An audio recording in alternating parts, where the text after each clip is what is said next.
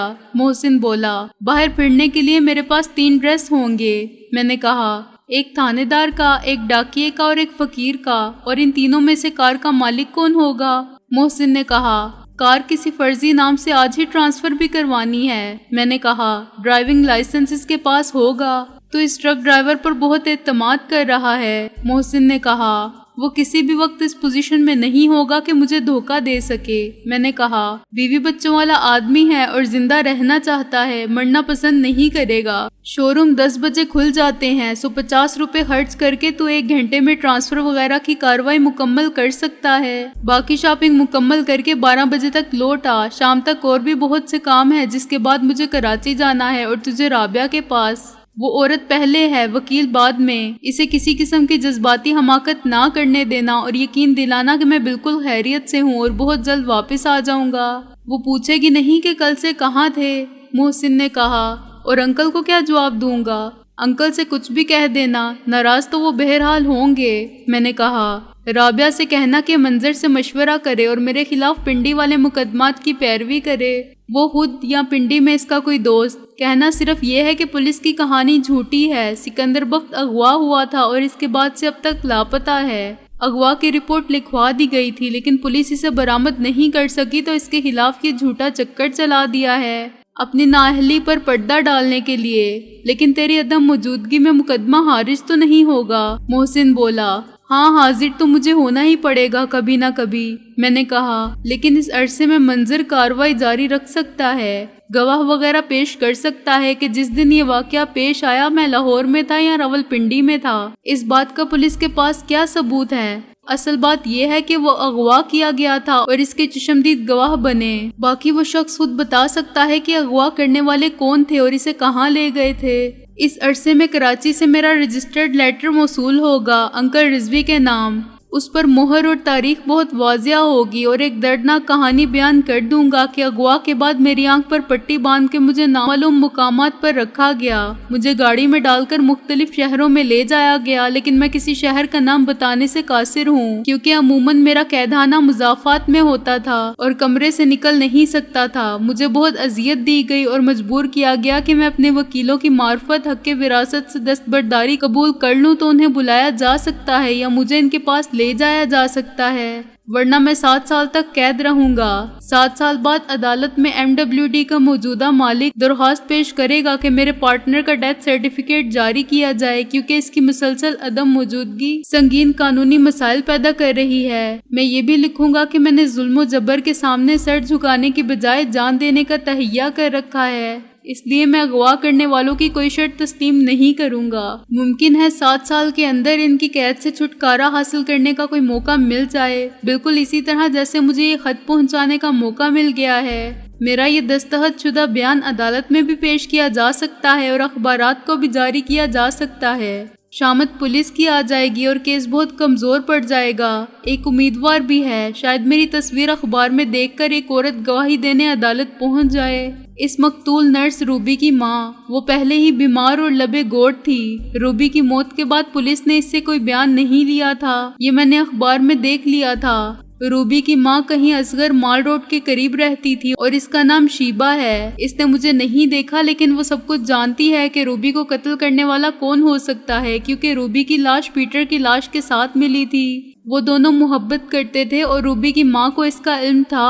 وہ عدالت میں حاضر ہو کے بیان دے سکتی ہے کہ روبی اور پیٹر کا قاتل عنایت مسیح ہے اور یہ بھی بتا سکتی ہے کہ رقابت میں عنایت مسیح نے اسے کتنی اذیت دی۔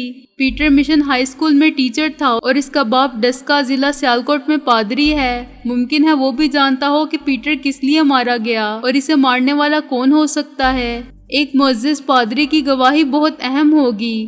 روبی کی ماں کا پتہ نہ ملے تو راولپنڈی کے آرے بازار میں ایک ڈاکٹر سے رابطہ قائم کرنا۔ اس ڈاکٹر کا فون نمبر رابعہ کے پاس ہے کیونکہ اس کے گھر سے میں نے رابعہ کو فون کیا تھا اور رابعہ سے کہا تھا کہ مجھے فون کر لے۔ اس ڈاکٹر کی ماں روبی کی ماں کو جانتی ہے، شاید اسے بھی کچھ علم ہو۔ میرے خیال میں اتنا کافی ہے۔ محسن نے تائید میں سر ہلایا۔